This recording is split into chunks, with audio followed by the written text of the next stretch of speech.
Capitalism. According to Wikipedia.com, capitalism is an economic and political system in which a country's trade and industry are controlled by private owners for profit rather than by the state. To further elaborate capitalism, the economic system gives liberty to individuals and companies to do business and make profit against their investments and efforts. In present world, we can see big companies have powers to change the political system of the world. Here are some of top companies having ability to change world politics and affect global stock markets. These include Saudi Aramco, Microsoft, Apple Incorporated, Amazon Incorporated, Alibaba and Johnson & Johnson's etc. Why capitalism is more popular than socialism and communism? As I discussed, capitalism gives liberty to do business with no restrictions as imposed under socialism and communism. We can sell goods in the market under the law without any restrictions. Capitalism also allows us to earn profit how much we want and no one has a share in it. While in socialism and communism, government has all the money and it is the responsibility of the government to provide basic needs for life like clothing, food and housing. So, what is socialism? Socialism, according to Wikipedia.com, is a populist economic and political system based on public ownership, also known as collective or common ownership of the means of production. Those means include the machinery, tools and factories used to produce goods that aim to directly satisfy human needs.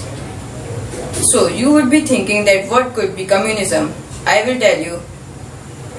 Communism, according to Investopedia.com, is a political and economic ideology that positions itself in opposition to liberal democracy and capitalism, advocating instead for a classless system in which the means of production are owned communally and private property is non-existent or severely curtailed.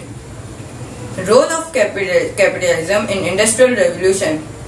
Capitalism caused the Industrial Revolution because industrialization required significant work and investment from individuals and not necessarily the government.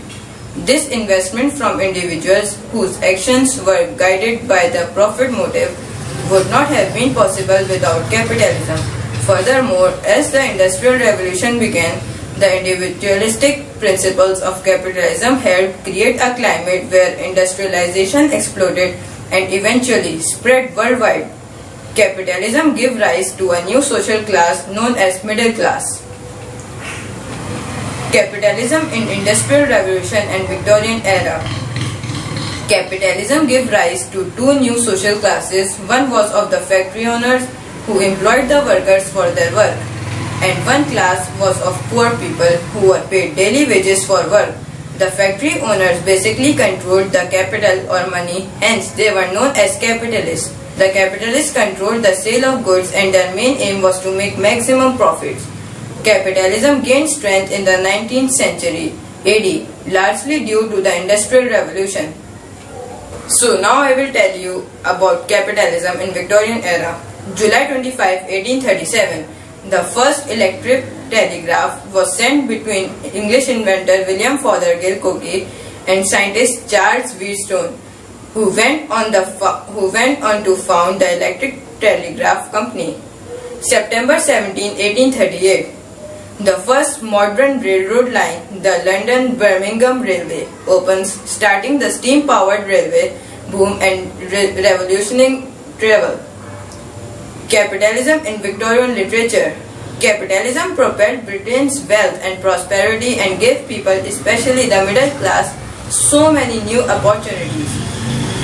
The literature of the capitalism includes essays, fiction, and poetries that respond to the enormous growth of technology as well as the labor and demographic changes it fostered.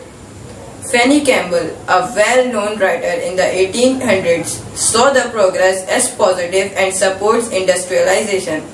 In Record of a Girlhood, she states about the riding a steam locomotive. You can't imagine how strange it seemed to be journeying on this, without any visible cause of progress other than the magical machine, with its flying white breath and rhythmical unvarying pace. I felt as if no fairy tales was ever half as wonderful as what I saw. Page 491, verse 3. Again, she writes, the motion is as smooth as possible too. I could either have read or written. This sensation of flying was quite delightful and strange. I had a perfect sense of security.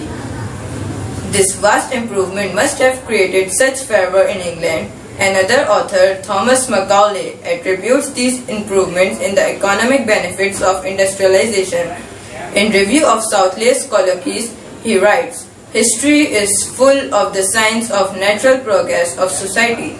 We see the wealth of nations increasing and all the arts of life approaching nearer and nearer to perfection. Now I will tell you some advantages and disadvantages of capitalism. Advantages of capitalism.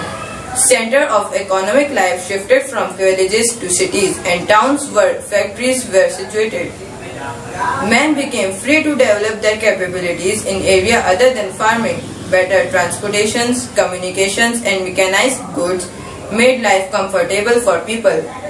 Urban and rural life became independent on one another. Isolated life and self-sufficient villages came to an end. It brought countries and people together. There was an international awareness among people because development in one country influenced the others. The aristocracy and nobility with their feudal ideas were replaced by the newly rich middle-class capitalists who also became politically powerful. Now I will tell you some disadvantages of capitalism. Cities became crowded, smoky with problems of slums, housing, sanitation, accidents and epidemics. Women and children labor badly exploited. Workers suffered from long working hours, low wages and unemployment. Unsafe conditions of work with no rights to vote, strike or form trade unions. Society became divided into rich and poor.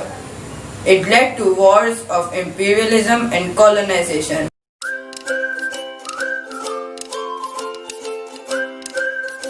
Shah series. We believe in giving the world the worldly knowledge.